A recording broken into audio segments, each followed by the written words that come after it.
Before we get started, I'm going to let you know what is going to be happening today for the small amount of productive time that we'll be together. Next, after this, well, I do believe we are going to look for libations to start the ceremony. Okay. Go ahead. Thank you. Thank you.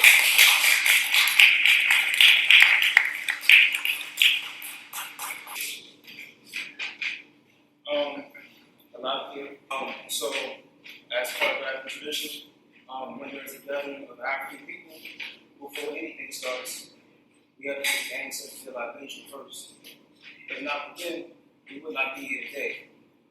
That's why we're all here, to honor them, to honor us. So, what I would like everybody to do is, after I say some names, I would like everybody to say Ashe, and then I'll give you time to say the names of your loved ones who has one, and I'll put them as well. So, Martin Luther King, Ashe. Malcolm X, Ashe. Harriet Tubman, Ashe. Stephen Biko, Ashe.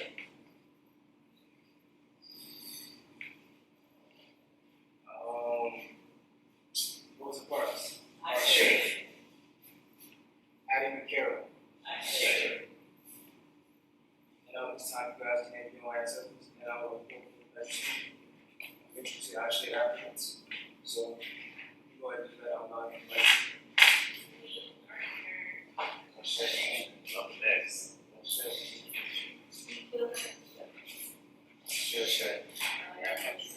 Ashe. Ashe. Nanny Helen Burroughs. Ashe. Lee Harris. Ashe. Anybody else? Ashe. Anybody happen? Ashe. Ashe. Ashe. Anybody else? Ashe. The ancestors who jumped the ships, known and unknown, for the unborn children who did not make it here, we honor you at this time. Ashe, Ashe, Ashe. Yeah, right. Thank you guys. I'm gonna do that.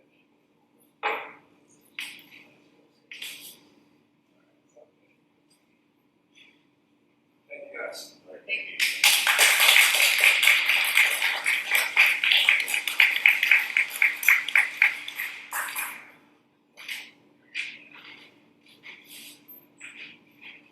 Next, we will have a welcome to the International Student House.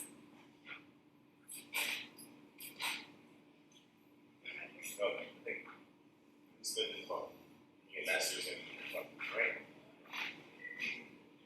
Good evening. Evening. Well, it's my real pleasure and honor to welcome you all to the International Student House of Washington, D.C. My name is Michelle Bond, and I'm the president of the board of directors of the house. I'm retired, and this is kind of my life, and I really am loving it to be involved with this house and with the residents and with the interesting people that we also have an opportunity to welcome from time to time, including all of you. I'd like to start by recognizing my fellow board member and colleague, Tania Host, who is On her way. maybe she's All right. coming. Public parking. She's, as you probably know, she's the director of the Ralph J. Bunch International Affairs Center at Howard University. She connected us with Professor Justin Hansford, and we appreciate the opportunity to host tonight's workshop and mixer in commemoration of Freedom Day celebrations in Juneteenth. We thank also Professor Justin Hansford, who I just had the pleasure of meeting, for your leadership and partnership. Congratulate you your recent election as a member of the United Nations Permanent Forum for People of African Descent.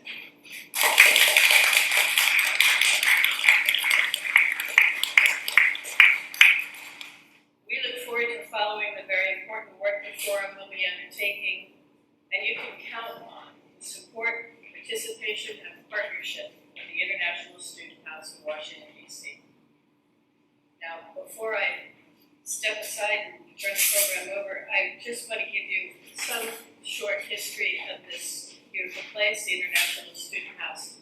This organization was founded in 1936 by individuals who believed that action was needed to address the problem of segregation here in the nation's capital, which shut the doors of most rooming houses in the city to people of color. And so it was founded specifically to be a place for especially international students of color and also Americans. Since our founding, this place has been a home where people from all races and nationalities can gather at any time for talks, meals, dances, entertainment, study, similar to what we're doing tonight. The house has about 100 residents. They live and work and play in these rooms. They share daily meals. We also organize events and activities for them to learn from each other about the world and the U.S., and we have regular guests to the house. We have more than 15,000 alumni now, many of whom have moved on to become heads of state, government, and leaders in every kind of endeavor in the private, social, or academic sectors. So again, I'm very excited that you're all here this evening for this program and that our organizations are collaborating on moving forward in our own society.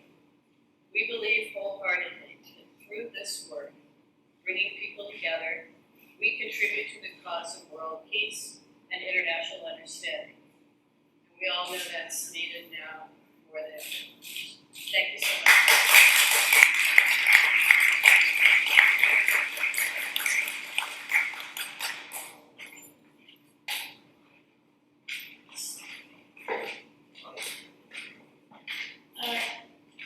Next, we're going to allow member Justin Hansford to introduce himself, to introduce the forum, and also some of the panelists who are going to be speaking for us today.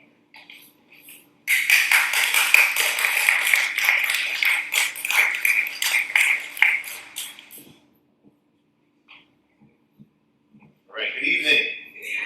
So, first off, I want to say that, today is such a beautiful day, and we are in such a beautiful space. And I want to take a moment to thank the organizers. So let's give a round of applause to some of our wonderful organizers.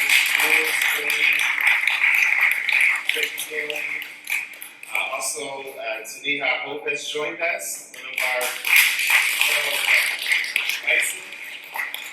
and I also want to recognize a number of Howard students who are here in the room today. So Howard students, please stand up.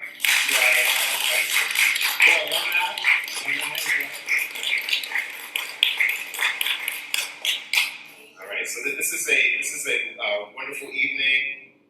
We're going to have a wonderful time talking about something which is near and dear to my heart, which is the movement to take issues of racial justice to the international stage.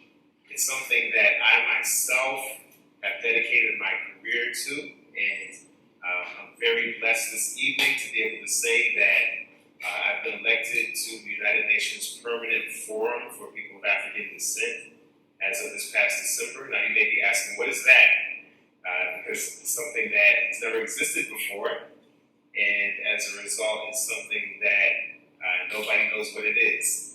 But essentially, what we're trying to do is create a seat at the table at the United Nations for people of African descent. It's something that has never been done on a permanent basis in the history of the United Nations, but it will be a permanent fixture of the organization starting now. Now, this organization can be a wild success or it can be a bitter failure. I'm very clear on that, right? Whenever you're starting something new, you have to enter the endeavor with the understanding that it can sink or swim. For this institution to swim, for this institution to succeed, I will need the help of all of you. Also, those of you out there in TV land, but especially those of you here in the room this evening, because this is a collective endeavor. It certainly is not an endeavor that will be done by any individual, especially someone like myself, who already has a full-time job as a professor to these wonderful students, and also who is involved with many other nonprofit endeavors. I do want to mention one particular student, Kayla Gardner. Kayla, could you stand up? I'll give her a round of applause.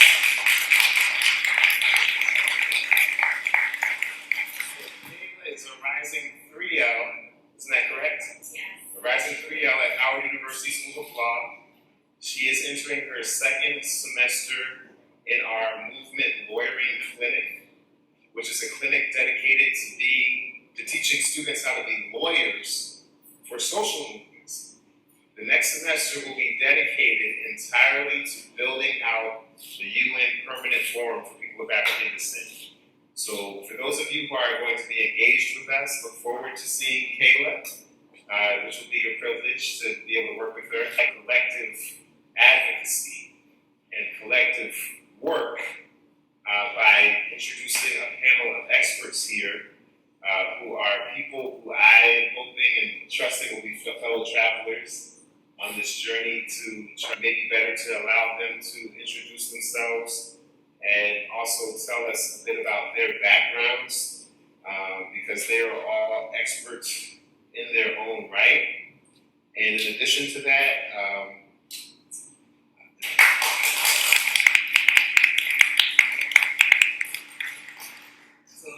good evening, everyone.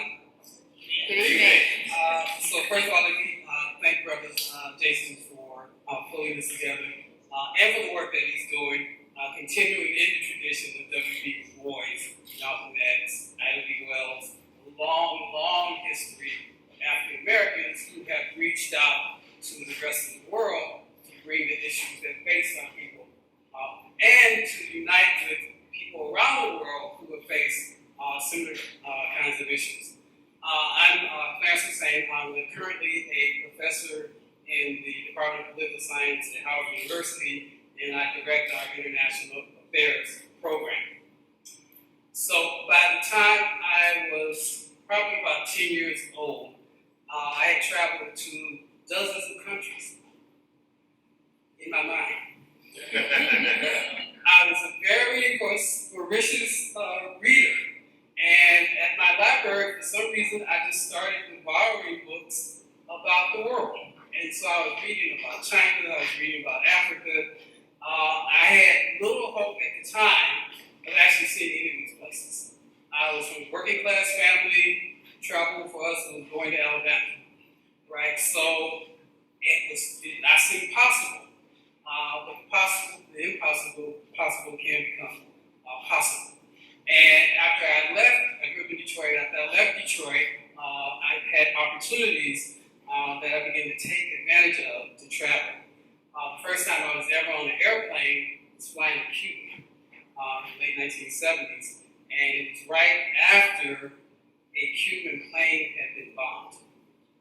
And so you can imagine my nerves were through the roof.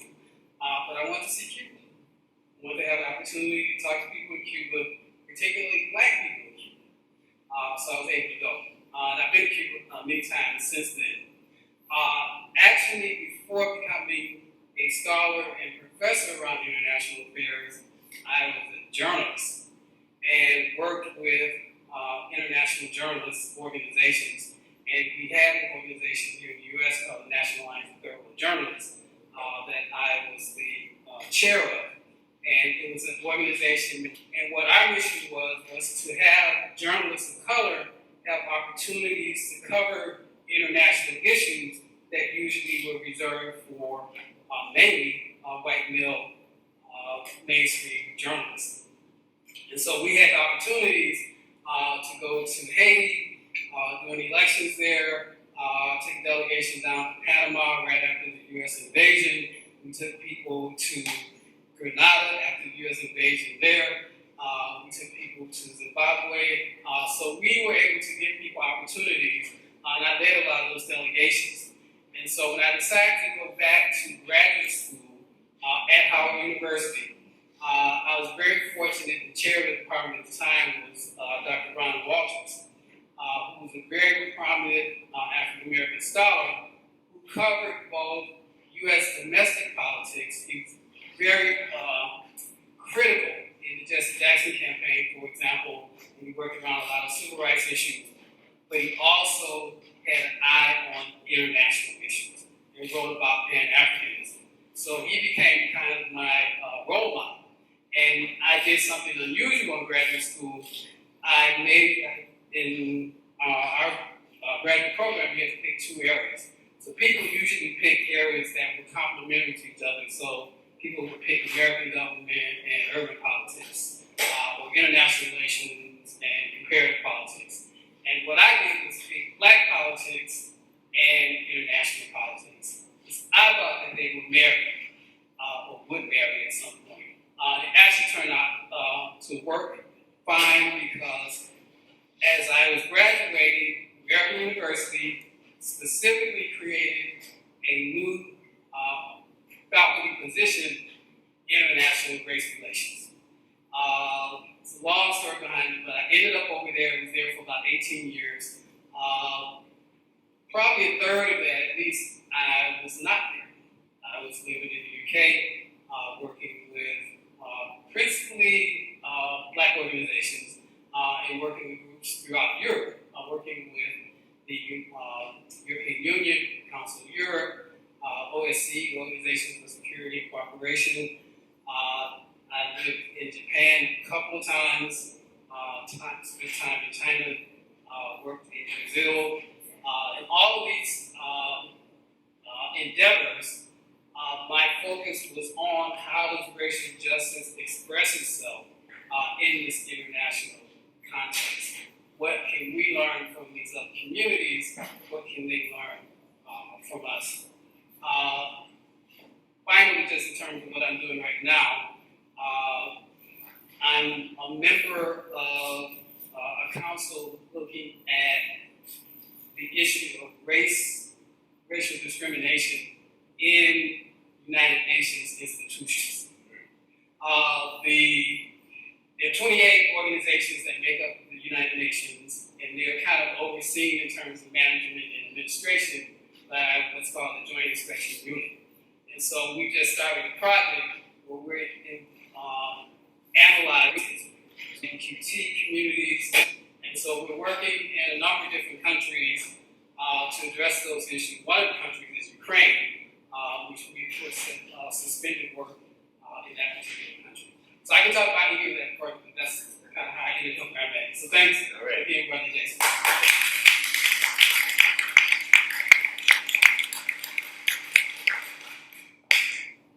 Good evening, everyone. Thank you to Professor Hansford for inviting me here this evening. I'm Marcia Johnson Blanco, and I co-direct the Voting Rights Project of the Lawyers Committee for Civil Rights Under Law. And it was through that lens that I got involved in international human rights. So it provided an avenue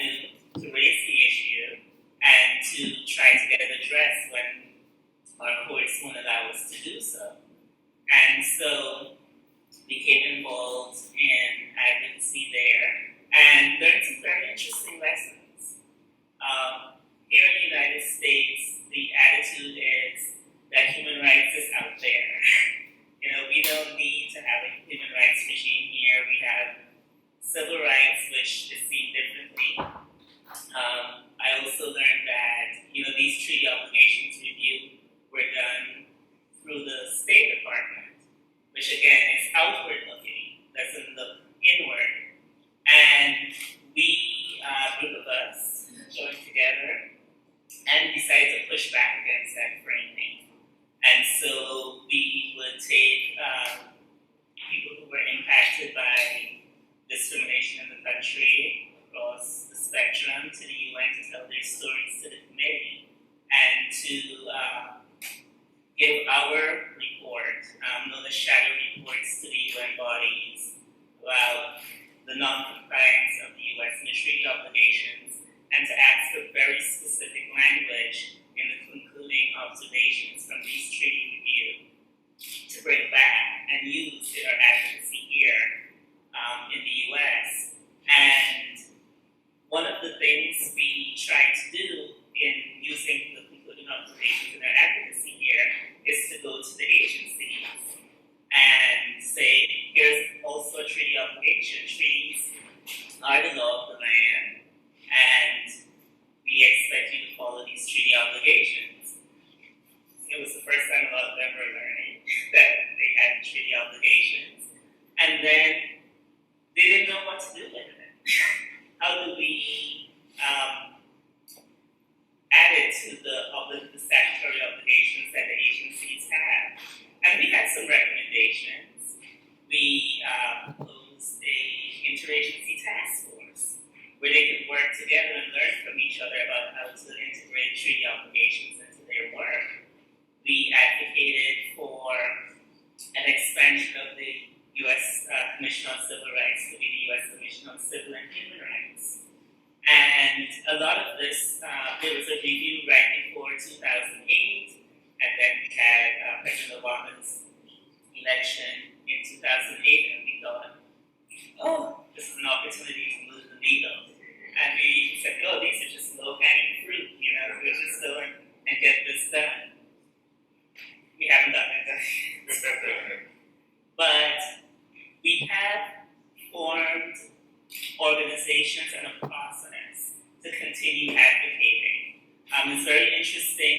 Human rights hold in the laws and in order to enforce rights here. As a voting rights lawyer, I worked on the reauthorization of the Voting Rights Act, only to see it challenged, and it's being increasingly whittled away by the Supreme Court. So in 2013, the Supreme Court took away a very important provision of the Voting Rights Act that required states with a history of discrimination in voting to submit voting changes for review before they could be implemented. And we have seen since 2013 the impact of losing that protection. States across the country are continuously making it harder and harder for people to be able to vote. We said, okay, we don't have that provision under the Voting Rights Act, but there's this other provision, Section 2 of the Voting Rights Act, that allows us to bring suits against discrimination nationwide. Unlike the previous provision that the Supreme Court has nullified, these provisions are in effect while we're challenging them. So we've had elections where we were able to show in court that, for example, in Texas, over 600,000 people didn't have the voter ID laws that Texas requires for them to be able to vote. And we've been pushing back and using Section 2 to fight these laws, which requires a lot of money and a lot of time. And we've gotten some really important and significant results where the court in North Carolina, the Fourth Circuit, found that North Carolina's voting laws were enacted with surgical precision to stop African Americans from voting. And then in 2021, the Supreme Court said, well,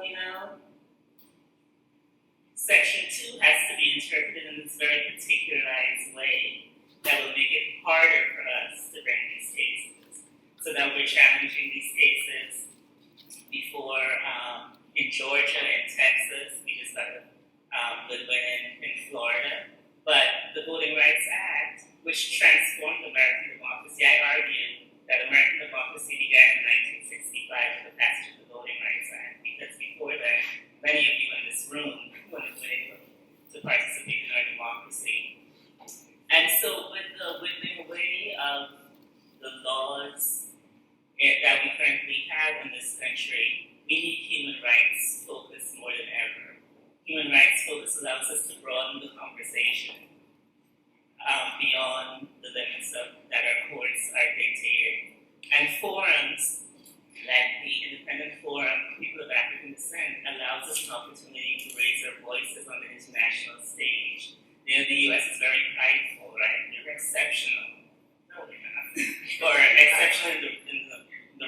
direction and reviews and bringing our issues and on the international stage. We are currently about to be reading our shadow reports, and we will be there to give our version of what's happening in the U.S. And the forum is also going to offer us this opportunity. We now have a voice that we can use in the UN, and I just look forward to meeting people of African descent around the world and to just lift this mighty voice. We're the majority in the world, and we have a very and the intersection of just how it can be used as a platform for Black liberation. Honestly, in high school, I was fortunate enough, I grew up mostly in New Jersey, how you guys are with Modern UN program. But just imagine a person in the room, many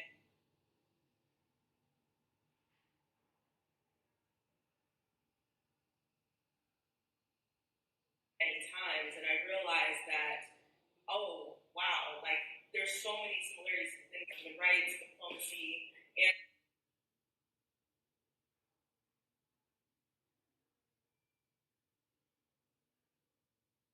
international law.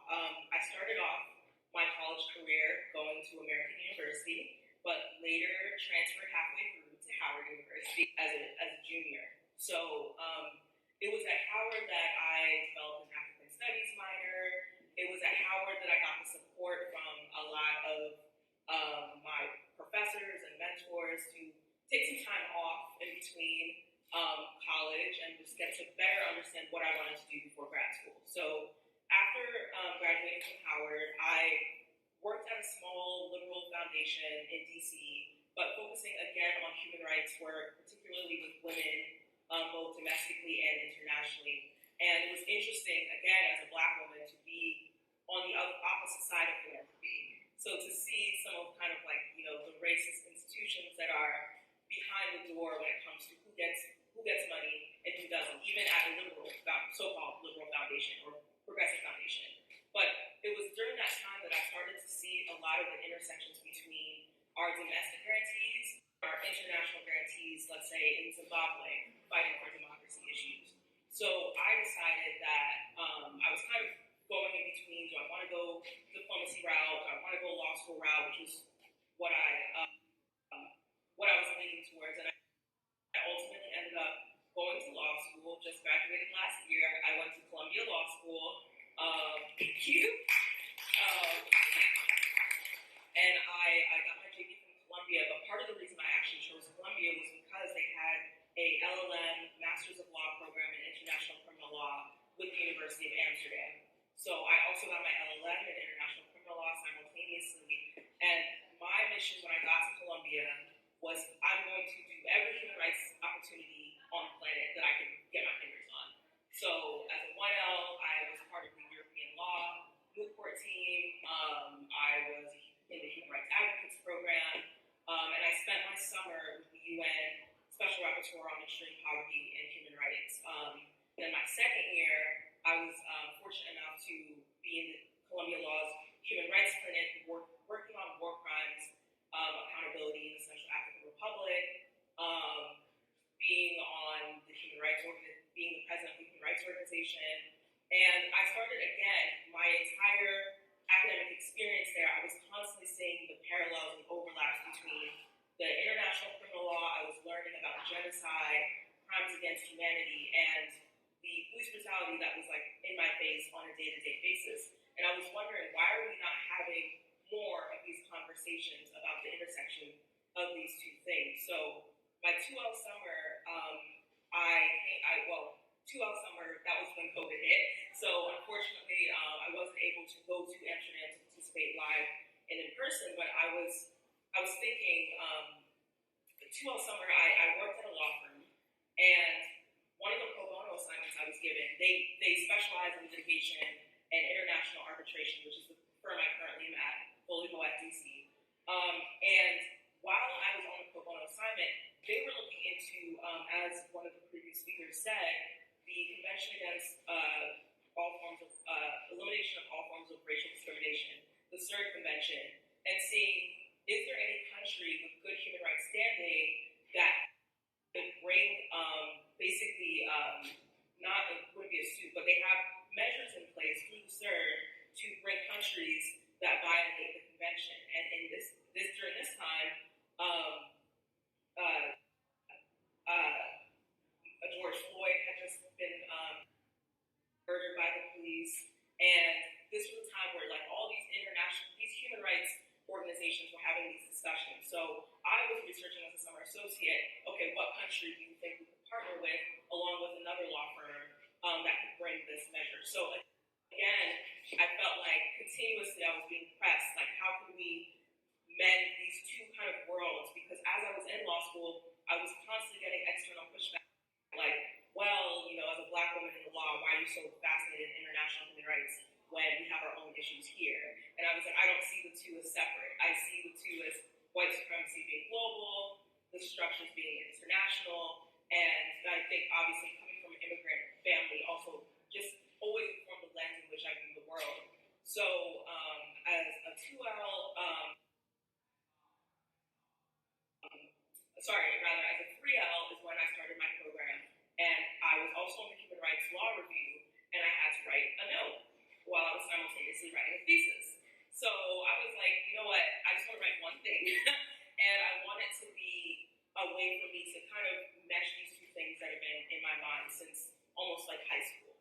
And I was, again, like I said, I was at a program at the University of Amsterdam and I told them, because I also needed advice on the Columbia side, I told them, hey, I want to examine police brutality through a lens of international criminal justice and war crimes accountability, which is what I have been studying throughout. My response was the knee-jerk reaction for genocide, which is the intentional, well, that's why I'm doing the research. I don't think it's going to be hard, but, and I also examined crimes against humanity, which under international law has a slightly lower bar. You don't have to prove intent as long as it's a widespread and systematic attack. So in my research, I really first of all began my research by honing down to the history. This is not new, as we mentioned. Many of our ancestors came before us using the UN and international criminal law as a mechanism to bring U.S. civil rights issues to the global sphere. Whether it was Boyd, whether it was Charles Houston, William Patterson, all of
history, using the law, using international law, and a lot of the treaties that were mentioned before, to see if there was a case that can be made for genocide.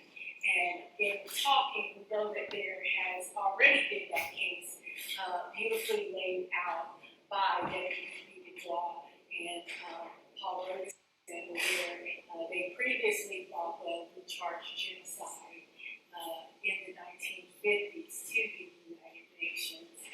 However, we looked and realized that we didn't even have to go that far back to really find evidence for genocide. So we focused our time really on just the 21st century, just since the year 2000, in the modern age, could we, this long after the Civil Rights Movement, make a case that the U.S. is guilty of genocide against Black, brown, and indigenous people. And we looked at multiple areas. First of all, most obviously, we looked at police violence and patterns of police violence. We also looked at mass incarceration. We looked at healthcare disparities. We looked at environmental racism. And we also, by suppressing political prisoners, if we are leading to the destruction of our people in whole and in part. And the most challenging part for the students was not the seriousness of the topic or of the loss of understanding. It was literally condensing down all of the information that was out there. I personally worked on, I was assigned with Thurgood to work on police brutality and police violence. But these areas are so interconnected that once I started writing for that and doing the research, we ended up having to move some of the issues that I first started to research under police violence had to get moved to mass incarcerations, had to get moved to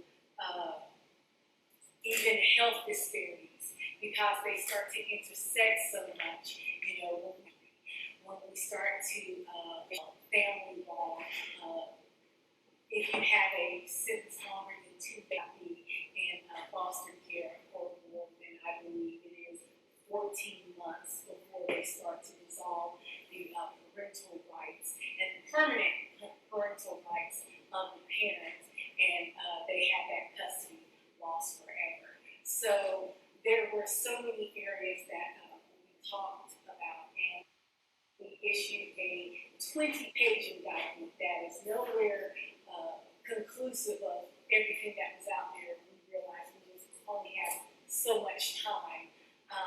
And we presented our findings and also cross-examined witnesses in front of some UN judges. We had mothers of police brutality victims come out and tell us their story. We had the mother of one of what was formerly known as the Central Park Five, now the Exonerated Five, of the justice system. We heard it in leadership movements, and we went through 3 days of cross-examination, some that was done pre-recorded through video, some that was done on Zoom, and some that was done in person. And those 9 UN judges came back with the decision that, yes, what we have been looking at, the case that we laid out, even for political prisoners, does constitute genocide. This area that Open it up to provide an opportunity for us to think about how are we going to actually engage with each other to make this international human rights platform. We created a panel with experts from different levels of career experience. We've got a current law student, recently graduated law students. Early, still going strong. Besides that, our other panelists will be helping to lead a breakout. So now that you've heard their backgrounds, you can think about which breakout session you'd like to attend. Each panelist will be at one table, I believe. So it's a ceremony thus far, going forward. All right, so I'm going to start with a question for you, Professor Lucene. So my question to you is, what can we learn from engaging in the international platform when it comes to racial justice? Why is this something that, on the basis of your experience, why is this something that is a worthwhile endeavor? So many people have said, I know in my career that, well, you know, it's sort of wasting your time. You may enjoy going abroad and going on these fancy trips, but ultimately, international interactions are not going to get us closer to Black liberation. So my question to you is, how do you answer these critics?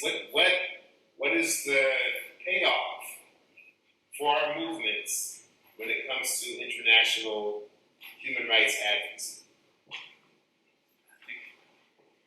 Thank you. Great question. So, I think, as Jason mentioned, and as others have mentioned, there's of course a long history of the impact of Black movements in the U.S. On the rest of the world. The African National Congress, for example, looked at the NAACP. When the Black Panther Party started, it not only had chapters all over the U.S., but there were chapters in the UK, there were chapters in New Zealand, even in India. The Dalit people created a Dalit Panther. And then, of course, the last couple of years, with Black Lives Matter, we saw that manifest itself in literally dozens and dozens of countries around the world. But this is more than just a one-way street. We should also be learning from the experiences of what people are doing, particularly around racial justice in other places. I'll give two examples. For a number of years, beginning at the end of the Bush years through and into Obama, we had a project, but we also had a civil society part of that. At the time, connecting with our counterparts in civil society in Brazil around issues of healthcare. And so in terms of how, for example, in Brazil, they employ cultural kinds of tools to make these issues relevant for people. And that was very kind of instructive. And so there's that kind of exchange. I would also note that, and I know Jason knows this and others, part of the difficulty in the U.S. is that the U.S. government doesn't see itself as part of anything other than itself. But that's not the case in much of the rest of the world. So in Europe, where I spent a lot of time working, you have regional organizations. And regionalism can often play a critical role that cannot happen at the national level. So, for example, in 2000, around that time, the European Union developed what's called the Race Directive, which is basically law. So when the European Union issues a directive, it's not a suggestion. So often with the United Nations, it talks a lot, but it doesn't always kind of enact or punish bad actors. But the EU has the capacity to actually punish states that violate directives. So the Race Directive was sent out, and all 28 members then the UK decided to get out. But all the members were forced to implement the policies that existed under that particular directive. So in the UK, for example, one of the things that we developed, I was working for a Black human rights organization at the time in the UK, is we created a law that says that every single government agency and department had to do an analysis to apply to these little companies, right? The local city councils, the police departments, the hospital, they all should be doing these analysis of how are their policies impacting on issues of racial justice. And we, my organization, we developed the training. So I did training in about 15 countries as we were attempting to have other countries emulate the policies that we thought were really helpful in moving the needle ahead. So I would say, in that sense, there's a lot that we can learn that becomes very useful, and it isn't just some ideas, but these are real kinds of changes. The last thing I would mention, relative to my sister here, I'm also working on a project right now where we're trying to put together an international conference on Black voting rights. So we can look at how voting rights is being manifest and addressed around the world. Very different. In some countries, voting is mandatory. So the issue of registration and all that is not like the issues that we have here. But how do you deal with turnout? How do you deal with accountability? So there are many ways I think that we can and need to interact that are in our interest, but are also in a broader global interest around racial justice and human rights. All right, thank you. All right, so Marcia, my question for you is, having been currently involved in many of these treaty reviews and current mechanisms that seek to provide accountability to the United States, my question is, what do you think this UN Permanent Forum provide that these other mechanisms have not provided, that these other platforms have not provided to create racial justice for people of African descent? I have lots of ideas. Okay. When the U.S. goes before the treaty reviews, either under CERT or ICCPR, it goes alone. What the forum allows is for us to have a collective conversation as people of African descent around the world about how we are being seen in our countries. It allows us an opportunity to share. We have a lot of learning we can do from other countries' democracy, and we are not responding well to that idea of being a pluralistic democracy. And we have so much to learn from countries like South Africa that really tackle, that issue early on. And, no country is perfect, but there are mechanisms. And also because, we rely on this 200+ year constitution, and, we treat it as really sacred. But there are other more recent constitutions that we can learn from about how we show up in the world. So this forum, I'm really excited about it because it offers us an opportunity to stand with other people of African descent in the world, to dialogue, to raise our issues, and have it seen through a very particularized lens. And we no longer need to be solitary before the UN, as with other reviews, but we can really have an opportunity to build a collective voice that affects not just here in the US, but people of African descent around the world. All right, thank you. And so, Yudi, my question for you is, what advice would you give young professionals who are seeking to enter this field? Thank you. That's a good question. I would say, honestly, the first piece of advice I would say is stay informed. I think the number one thing that in between high school and going to law school, that gap was I was constantly consuming news. When I was in college in DC, I was always going to free events. I was always listening in on professor lectures, going to professors' office hours that I didn't even have as a professor just because their research sounded interesting. So the first piece of advice, I think, would just be simply to stay informed, to know what's going on, because it's hard to see the connections between what's happening domestically and internationally if you don't know. And I think secondly, going more towards like the law school angle, I would say, as cliche as it sounds, it's like to always shoot your shot. As a 1L, I was holding panel events of my own, inviting speakers like Professor Hansford to campus to talk that I wanted to talk about. And through doing that, I was able to network and develop a community of scholars that knew me, I knew them, and I would be able to reach out to them on occasion. Like when I was writing my thesis, I had the opportunity, again, shoot your shot. So I emailed my thesis to the American Society for International Law. They were having a mid-year conference and they had something for young academics. And I was like, let me just submit my thesis. I had no idea it got accepted. And then the next step, I was like, oh gosh, I need to edit this. So I thankfully, by my 3L year, had a bunch of people, professors, academics, practitioners, whether corporate, law firm in international law or nonprofit human rights, UN, you name it, and I would just email, I'd send out an email blast, like, can you please help me edit this? And even now, I'm still contacting them, I'm like, oh, okay, how does one publish this work? Like, and I think that sometimes, like, networking seems very, like, corporatized and very formulaic, and I think for me, networking is just maintaining relationships with cool people that I'm interested in their work. So I will say, hey, what was the status of this that you mentioned? Can we grab coffee to discuss without having any ask of the other person, other than like a genuine curiosity to know what are they doing, how did they get there, and how can I learn from there? And is there any way I can help?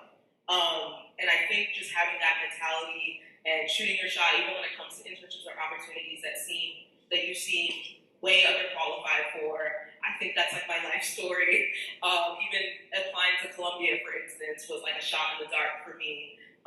So I think that just continuing to have that mentality, and then more specifically in the work, is to remain rigid and determined in the things that you know to be true. And what I mean by that is there are so many outside voices constantly telling me, very intelligent people, trying to, like I said, mentioned with my thesis, just push back and to anticipate that pushback, but to come prepared with answers and not let people easily sway you from things that you know at your core to be true. So I knew at my core that what's going on fits the definition of genocide, even before I set out to do the research, just based on what I had been able to know thus far. But it was easy to say, oh, let me just change to a different topic, or let me tweak it this way. But I think that while I was at Columbia, I kind of had blinders on, and I was like, I'm here, I like international criminal law, there's a lot of things that seem more prestigious or have these accolades tied to them, but I know what drives me and what brought me here and the change I'm trying to make. So that would be my advice. Great. Thank you. One final question. So Shakira, what do you think is the value of studying international law for members of the African diaspora and the Black community? Thank you. For me, there are a couple of answers to that question. And the first, especially, is the value of being able to document our stories, our experiences, even from a legal perspective, that what gets talked about, what gets taught is ultimately a result of who's writing, who's putting out work. So it becomes impossible to ask scholars who don't have our experiences, don't have our connections in our community, to come into our community and accurately analyze what's going on, analyze the issues that impact us. So it is first being able to document what's going on in our communities with all of the intelligent analysis and background that education gives us, but still being able to center the people who are actually having that experience. So that's first. But we also know that the work of academics are literally being used in taking to build liberation, specifically Black liberation, especially in the area of reparations. Talking about specifically examining the harms and the law as it's being interpreted right now, is that if you're going to address something based on race, it has to be very carefully crafted, very narrowly tailored. they have to have something to base that on. So the people who are doing the work in academia, in law scholarship, are literally creating the roadmap to tell and inform policymakers and giving them also the permission and the license and the constitutional right to then address the harms that are happening to Black people. Because here we have proof, we have documentation, we've analyzed it, we've captured these narratives, and so then you can take them and use them in a very productive way for repair. And lastly, I would say the most important is to decolonize the academy and make sure that in educational spaces we are not continuing to create academia that is part of this systemic structure that teaches concepts in a way that leads you eventually to the conclusion, certain conclusions that do not benefit people of color, that does not allow you to accurately see the issue correctly.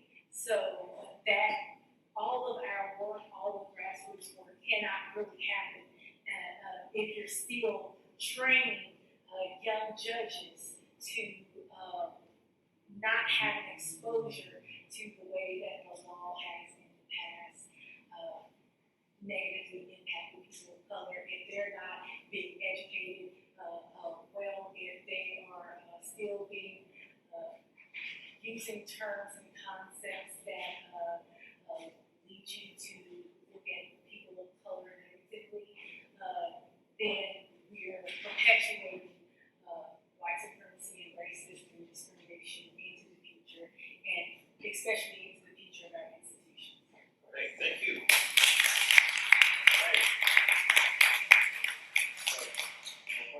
Oh, I just want to, before we go on to the work, I want to make everyone aware that on the back of their programs, they have this note, sticky note, and this is for you to engage with the conversation, to take notes, to ask questions, for you to partially document your experiences within the workshop. So I just wanted to make you aware of that. Also, at this time, once you open it up, once the panelists go to their tables and break out into the workshop, the tables for refreshment will be open, and I ask that you, grab something and still engage in the conversation. Right, thank you. So, thank you. Round of applause for that. All right, so let's open it up. Any questions for the panelists? Yes, and please tell us your name and what organization you're with. Hello, my name is Lola. I work with Fairgrowth and technical trafficking nonprofit here in DC. My question is actually for you. It's sort of a typical question in terms of when this forum was being created and the use of African and what that means. And I only ask this because I did Juneteenth for 2 years, and the use of the word African for both of North African countries is a little tricky for them in terms of like would they be included? Are they included in the concept of this forum, or are we just talking about Black? So in terms of moving forward, when we say African descent, are we intentionally talking about just by virtue of you are a person of your peoples from the African continent, or are we just focusing on Black skinned people? Yeah, all right, great. Well, thank you. That was a question that was raised by countries on the continent, and African descent does include people on the African continent. So included in there are 10 members of the Permanent Forum. One of the members is the ambassador to the UN from Kenya. Another is an activist from Cameroon. So there's also the ambassador to the UN from Egypt. So certainly we addressed that question to ensure that when we say people of African descent, we're including people who are currently on the continent of African descent. I use the term Black with a capital B as a political term. That includes people throughout the diaspora, people of African descent who are self-recognized, self-designated as members of the Black community. Steve Biko famously was engaged in this conversation as a South African theorist around whether or not people who are in the South African context, not specifically of African descent, but dark skinned people, perhaps from India, who have some different, background, can also identify themselves as Black. So those types of debates are still ongoing. But for me, I say people who are engaged in that sort of discussion around the diaspora have fought actually to make sure that we use the capital B when we talk about the Black community. Also, the New York Times, right around the time when George Floyd was killed, transitioned into using the capital B as well as other major newspapers. And so I hope that answers your question. Yes. Good afternoon. My name is Marshall Parson, and I'm from a local grassroots organization called Capital Conduit. Do you think we pull our in when we try to ourselves too thin? For instance, major reparations, local reparations claims that are happening around the world in the Caribbean right now, with CARICOM, which stands for the acronym for the Caribbean Community. And it's basically the island nations that are seeking justice from the Netherlands, from England, and others, and so forth. And then there is the case of our Congolese brothers and sisters and Burundi brothers and sisters trying to receive reparations from the Netherlands also. The two key things in both of those claims are, one, they are very specific about justice for the people of those islands and African nations, and two, they do not include Black Americans in this country. And I have no problem with that because they are very specific about the justice and claims that they need to receive for repair of their countries. So my question is, if our main focus can be local in our states, and maybe if there's a national push, it doesn't necessarily have to include everybody. Not because you're being selective and you're trying to bring division, but it's basically we need repair here in this nation. If you handle what happens in your country and are successful, you reap the benefits, and therefore you can become stronger in your fight with us. So in many instances, when we try to bring this diaspora tone to reparation, do you think that leads to a setback? Or do you feel as though we have to have, beyond just words, this full universal where we all need to work together, because sometimes that can pull away from what we need to do locally. So I'm not trying to be too wordy about it, but that has been an issue in the past. Right. So Thank you. Does anyone on the panel want to respond to this question?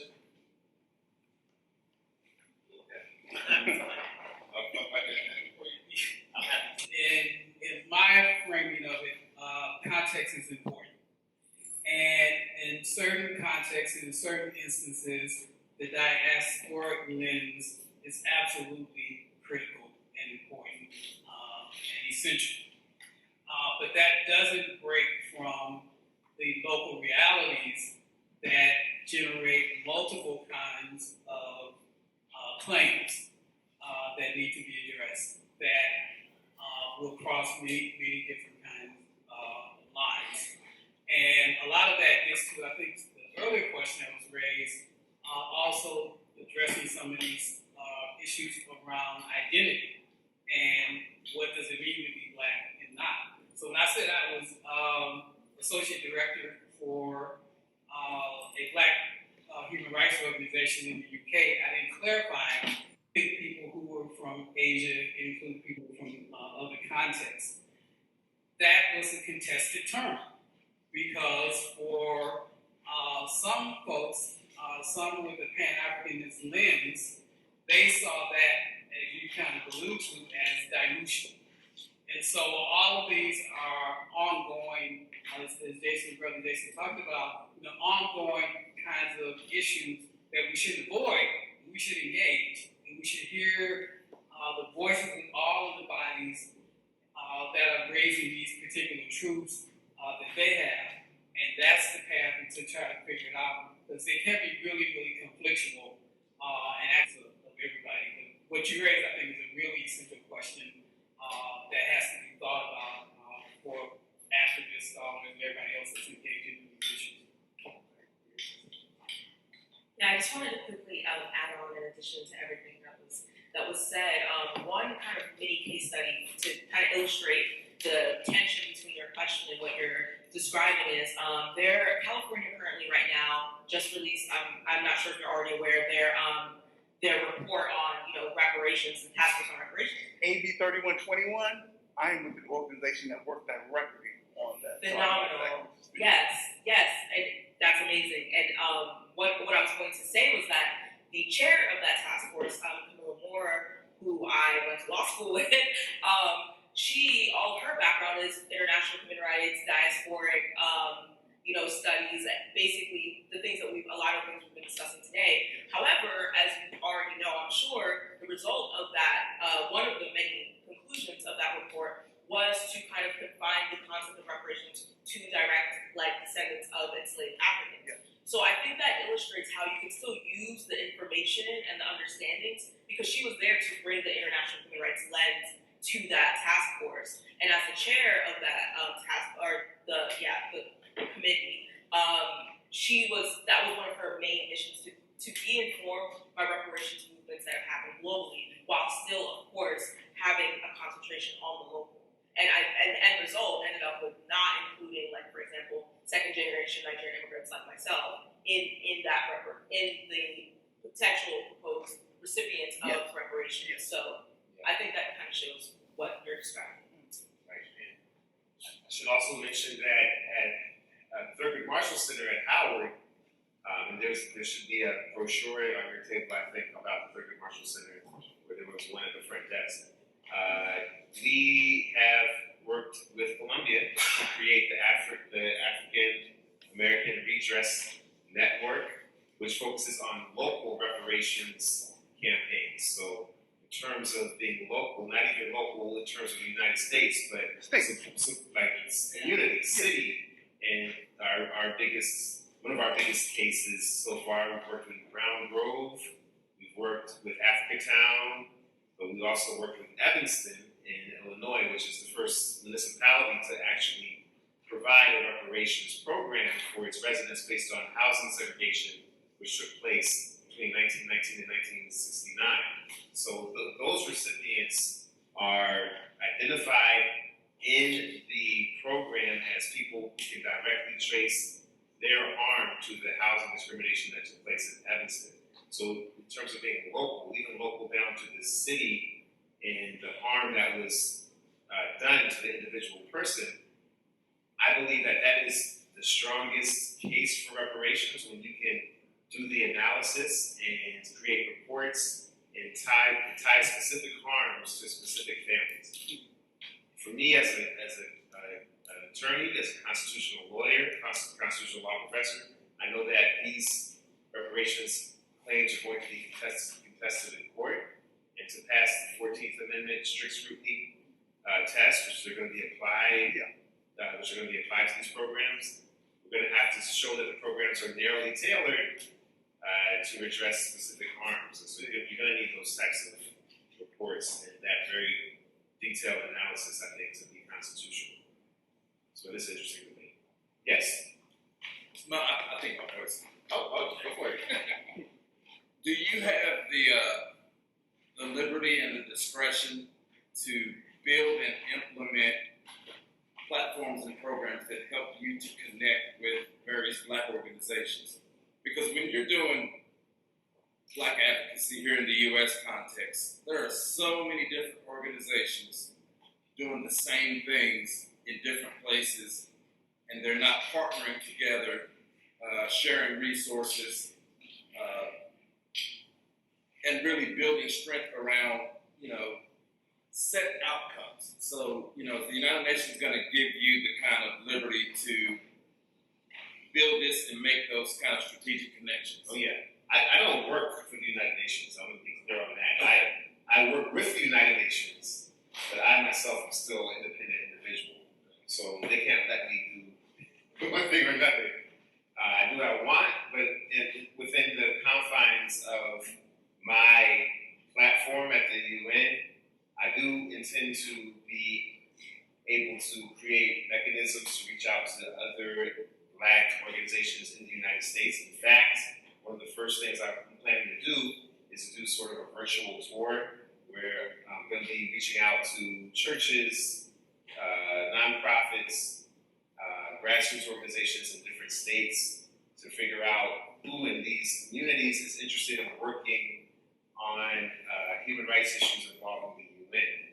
As I gather that information, the goal is to then turn to the permanent forum and figure out, how I can connect the two.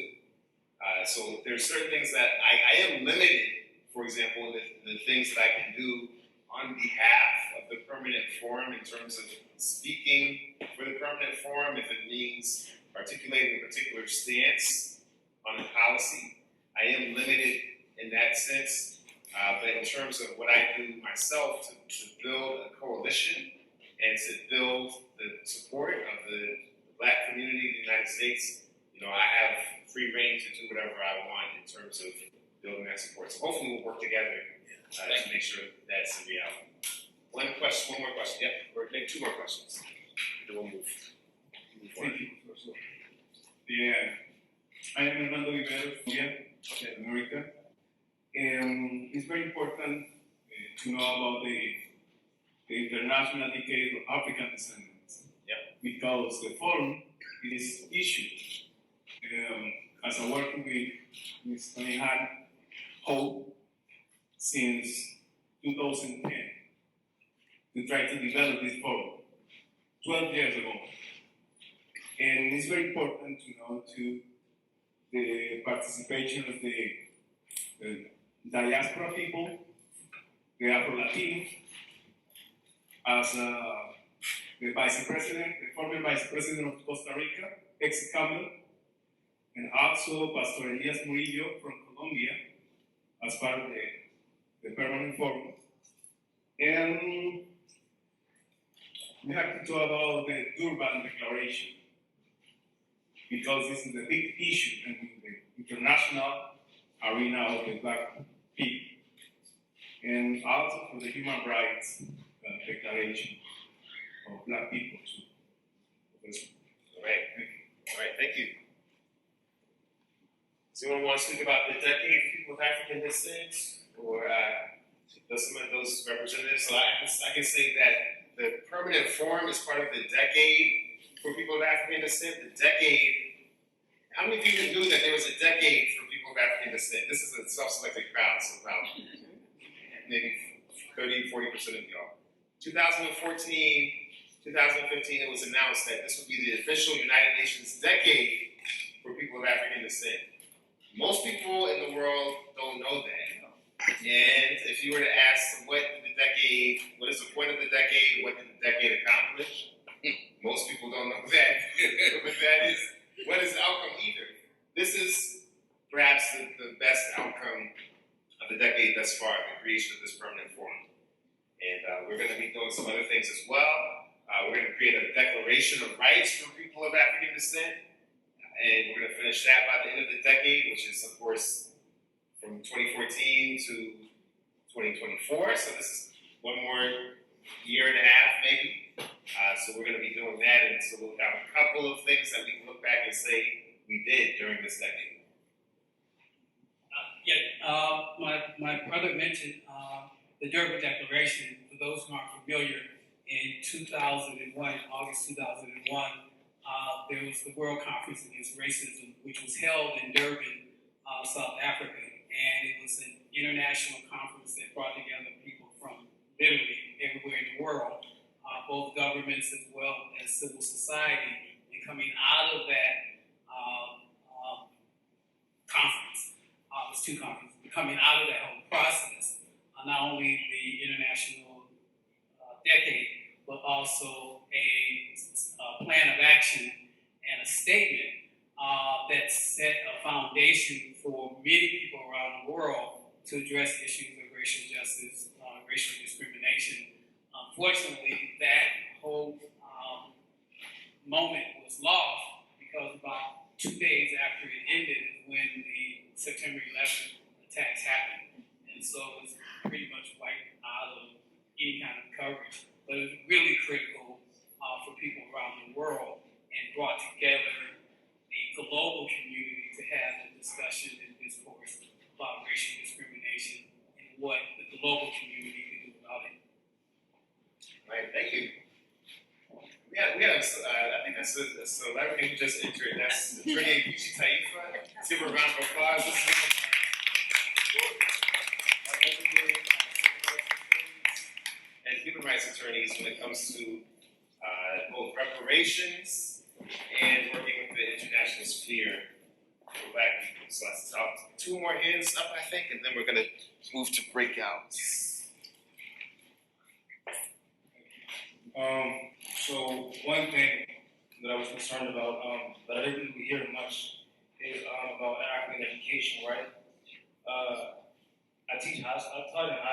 taught high school students for some time. And whenever I brought up Africa, and things like reparations and justice for African people, they really had no interest in, right? And among other things about decolonizing the African mind. So one thing I noticed that young African people don't know much about their history. They don't talk about Westerners. So if you don't know about all the great things that you did, how can you evaluate yourself? So my question to you and to the rest of the board members are, what role does African education, right, be it languages, learning about cultural spirituality, what role does that have in this movement? Thank you. Who wants to respond to this one?